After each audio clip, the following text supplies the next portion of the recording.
around the Department of Defense. This is your daily news brief. ISIS crippled in Syria. I'm Mark Weeks. Acting Defense Secretary Patrick Shanahan spoke with reporters at the Pentagon and said ISIS is no longer able to govern in Syria. The majority of their leadership has been eliminated. He said Syria is no longer a safe haven, and ISIS no longer has the freedom to amass forces, and that almost 100% of the territory controlled by ISIS has been returned to the Syrians. The secretary also told reporters his department is looking at who might lead the U.S. Space Command, a new command which he recommends fall under the Air Force and defend space by focusing on faster development of technology.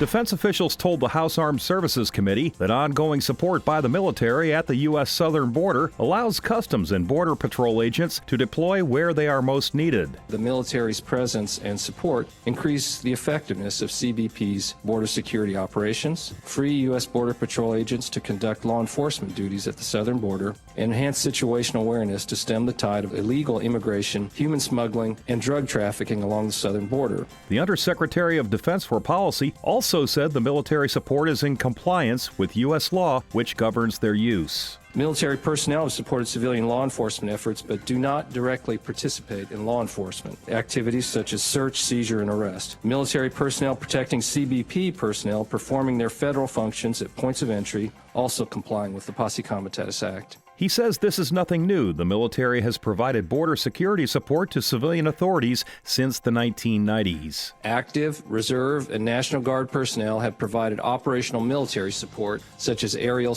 reconnaissance, ground surveillance, search and rescue support, and medical support. Naval forces from East Africa, the West Indian Ocean, Europe, and the U.S. began their 8th annual maritime training exercise, Cutlass Express, taking place near Djibouti, Mozambique, and Seychelles. The navies will be testing their ability to combat illicit trafficking, piracy, illegal fishing, and conduct search and rescue operations. Cutlass Express is designed to evaluate and improve combined maritime law enforcement and to promote national and regional security in East Africa. That's your DoD News Brief. I'm Mark Weeks. For more stories about your military, go to defense.gov.